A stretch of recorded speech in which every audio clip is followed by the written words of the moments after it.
Hi hello எல்லோரும் எப்படி இருக்கீங்க? நம்ம சேனலில் நம்ம ஆல்ரெடி வீடியோ போட்டிருந்தோம். என்னன்னு பார்த்தீங்கன்னா, கோல்டு லோனுக்கு வந்து ஆர்பிஐலேருந்து நிறையா ரூல்ஸ் வந்து கொண்டு வந்திருக்கிறதா சொல்லியிருந்தாங்க. அதுக்கு வந்து யாராச்சும் பொதுநல வழக்கு போட மாட்டாங்களா அப்படின்னு எதிர்பார்த்துக்கிற இந்த சமயத்தில் இன்றைக்கி வந்து புது அப்டேட் வந்திருக்கு. அது என்னன்னு பார்த்தீங்கன்னா, 2026 வரை வந்து நாங்கள் வந்து இந்த ரூல்ஸை வந்து ஒத்தி வைக்கிறோம் அப்படின்ற மாதிரி சொல்லியிருக்காங்க.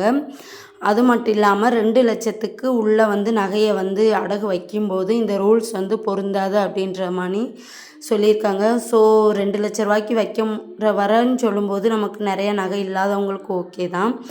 பட் வந்து நம்ம பிஸ்னஸ்க்கு வந்து ஈடு வைக்கிறோம், இல்லை வேறு எது மருத்துவ எமர்ஜென்சிக்கு எதுக்காட்டும் வைக்கிறோம் அப்படின்னு சொல்கிற பட்சத்தில் அது வந்து யாருக்குமே செட் ஆகாது.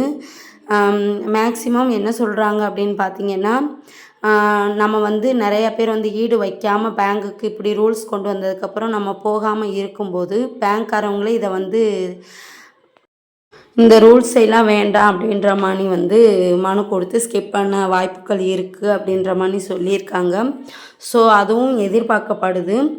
ஸோ பார்ப்போம். 2026 வரை நமக்கு இது இல்லை அப்படின்றத நினச்சி சந்தோஷப்படவா, இல்லை அதுக்காக அப்புறம் எங்கே கன்ஃபார்மாக வருது அப்படின்றத நினச்சி பயப்படவான்மே தெரியல. ஸோ அதை பற்றின லாங் வீடியோ நான் கீழே கொடுத்துருக்கேன், மறக்காமல் செக் பண்ணுங்கள். அப்படியே நம்ம சேனலை கண்டிப்பாக சப்ஸ்கிரைப் பண்ணிக்கோங்க கைஸ்.